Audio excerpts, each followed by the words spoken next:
It's time to let us work. Canadians cannot wait any longer, and I need your help to send our politicians that message. This coronavirus lockdown is destroying our economy, shredding small businesses, and hurting Canadian farmers. How bad is it out there? Well, let me show you just a few examples. This is from Blacklock's about what the economic conditions were like in Canada before this coronavirus lockdown. A third of people were buried in debt even before the recession, the Financial Consumer Agency of Canada said yesterday in a newly released survey. 36% of Canadians indicate they are struggling to manage their day-to-day finances or pay their bills. 17% say their monthly spending exceeds their income. 27% say they borrow to buy food or pay daily expenses. That's over 1 in 4. Only 64% said they had enough emergency savings to cover 3 months' worth of expenses if they lost their job. I'm worried those people are finding out whether or not they had enough money saved up the hard way right now. Now look at this from a couple of weeks ago from a survey of small businesses done by the Canadian Federation of Independent Businesses.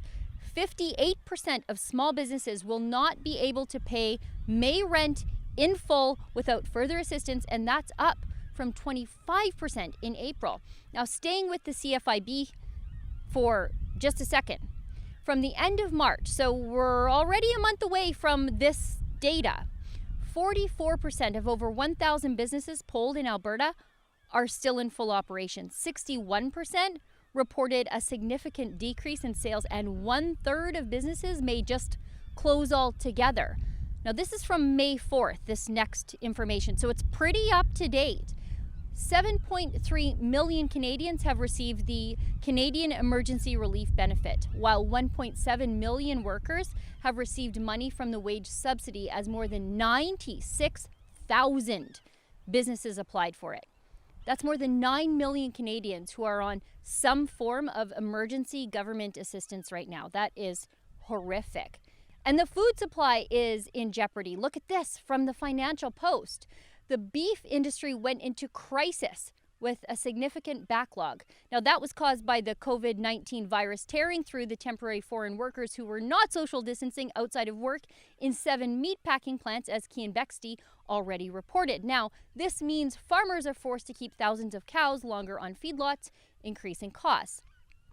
The crisis in the hog industry is even worse. Reports suggest more than 90,000 pigs will likely have to be disposed of, culled, because of the slowdown in production, where there is little or no wiggle room. Mushroom growers are losing $400,000 a week because almost half of their revenue came from restaurants now closed in the pandemic lockdown. Canada typically loses between 5 and 7% of farms every year, but that number could double this year or more. And back in Blacklock's, Rob Lowe, the president of the Canadian Cattlemen's Association, told Blacklock's that there is a built-up backlog of 100,000 cattle that are ready for market, but they have nowhere to be processed, meaning the industry will lose $500 million by June on just market-ready cattle. The economic impact across the industry could be as high as $6.3 billion in losses, including those to stockyards, feedlots, trucking companies, and cattle brokers. That's how bad it is out there. And what are we as Canadians getting in the middle of this? Well, expensive fines for just trying to live our lives safely, but with just like a little normalcy.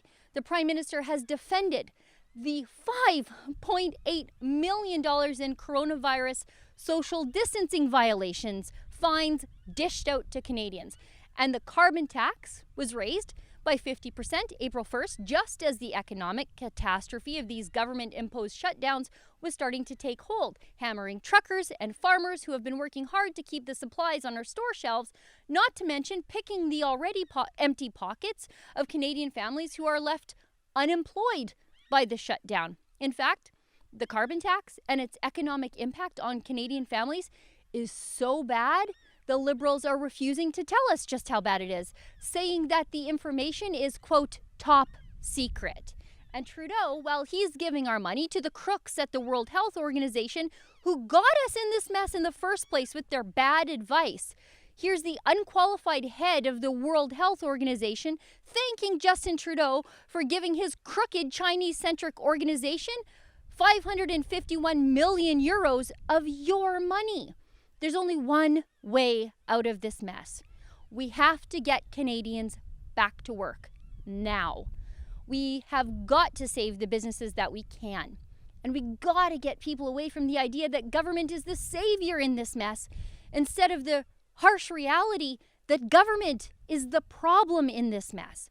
Canadians are rallying all across the country for the dignity of work. In Edmonton, in Toronto, even in Vancouver, left-leaning Vancouver. These people don't want dependence and welfare. Enough is enough. Let's help them put pressure on politicians all across the country. All politicians, municipal, provincial, and federal. We've got a petition, and it is simple. Let us work. To sign it, go to letuswork.ca. These politicians have to find a way to open up the country safely. We've all done our part. We flattened the curve. It's flat, and it's not as bad as they said it would be. We all did what the politicians asked us to do. Now, let us work. For Rebel News, I'm Sheila Gunn-Reid. To sign our petition calling on Canadian politicians to focus resources on the vulnerable and quit quarantining the healthy, go to letuswork.ca.